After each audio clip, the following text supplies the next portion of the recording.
Good morning, children. Today we are going to learn about heat, second part. In first part, we learned about clinical thermometer and temperature, all the things we learned. Then in this part, we are going to learn about laboratory thermometer, maximum minimum thermometer, digital thermometer, and transfer of heat.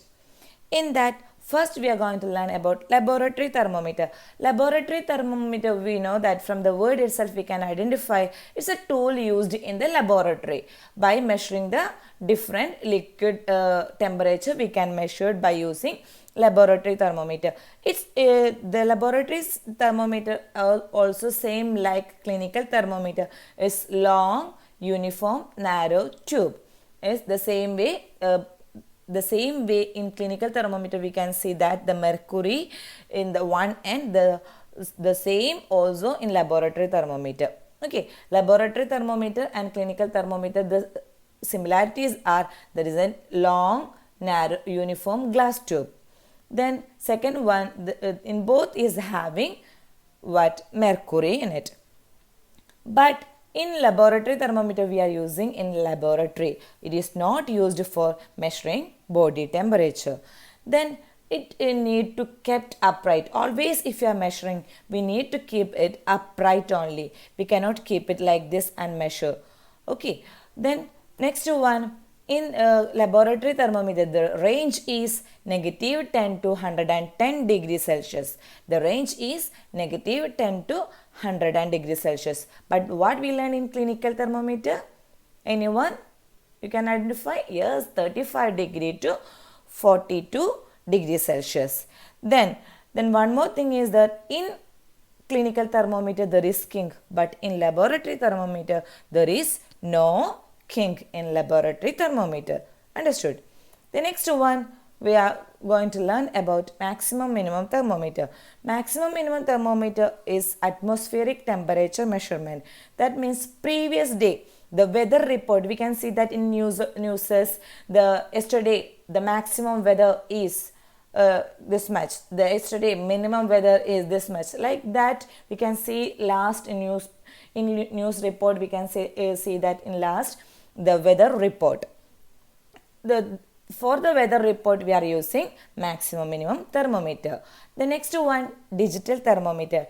Nowadays we are using digital thermometer because what?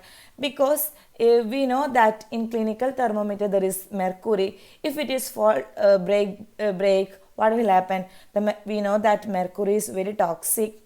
The complete difficulty is handling. Only the doctors, sisters, or carefully only we can handle. But normally digital thermometer is very useful to check the fever and all. That's why nowadays we are using this digital thermometer. Next one, we are going to learn about transfer of heat. Before that, I want to ask you one thing. In our home, your mom is cooking something. For you, your mom is cooking omelette or something. That time, first your mom is keeping frying pan on the flame. That time, the flame is on.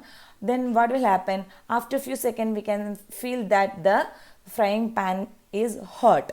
Then you said, I don't want omelette. That time, mom off the flame. Then after few seconds itself we can feel that the pan is cool. What changes occurred? Because the heat is transferred. First one, if when flame is on, the heat is transferred to the frying pan. The next what is happen? If flame is off, the heat in the frying pan is transferred to the surroundings. Yes, we can do one activity. First one, you have to take a metal strip. The metal strip, in that metal strip, you can fix the small waxes. You can fix in an equal distance. We have to fix the waxes. Then next one, this metal strip, you can fix it on a stand. If you are not having the stand, you can take two bricks. In the middle, you can fix this metal strip. The next one, what do you want to do? Here, the one end of this metal strip, what you have to do? heat it. Okay, this one end you can heat it. That time what you observed, which piece will be fall first? You can do it and check. Then also I will say the answer. If you are heating this end, what is happening? The first wax will be falling down. Then only next will be falling down. That time itself we can identify the heat. Heat is given here. That time the heat is transferred from one end to another end. The completely transferring through this one end to another end.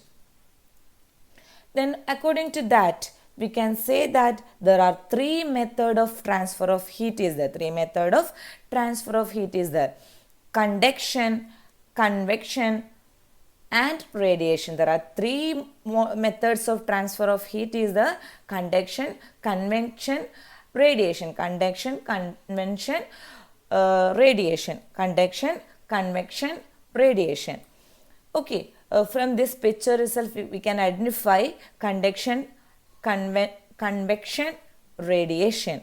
Let us learn each one by one. Then after that we can see this picture again. Okay, first one, conduction.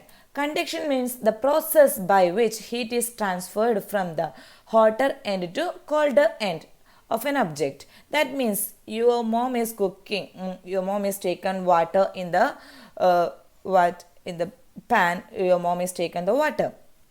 First the flame is on, which the water will be hot? No, the pan will be hot. This pan is what? Is a solid. It's not a liquid.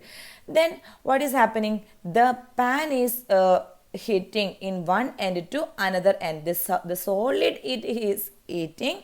That time the heat is transferred from this part to this complete part is called what?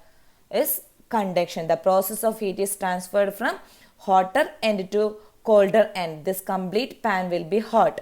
This is called conduction. It is in solid. The pan is hot. That means it's conduction. Solid substance. Only in solid substance. Second one, convection. That time the water will be hot. The water will be changing. That means the lower part water will be hot. Then it's completely doing hot. This the process of transfer of heat in liquid from higher to the lower level. This higher to the lower level is called convection. Understood? In liquid, the process of changing heat, the process of transferring heat to higher end to lower end is called convection. The next last one, the radiation. Radiation means the transfer of heat in which no medium is required is called radiation. You can see that the flame is on. You can see that the flame is on. That time the surroundings, if you are keeping your hand, what will happen? The completely we can feel the hotness. There is no medium is required. This is called radiation. Understood? From this picture itself we can say that, check, in this picture itself we can identify your mom is taken the water in this pan. The pan is hot. That time we can say that is conduction, because the heat is transferred to one end to another end is called conduction. But in liquid there is a heat is transferring to higher level to lower level is called convection. The same way, if you are keeping your hand outside, we can feel that hotness. It is because of radiation. Understood? What is conduction, convection and radiation? Okay. Thank you all. We learned what is different thermometer we learned, and heat transfer also we learned. The next part we can see. Thank you all.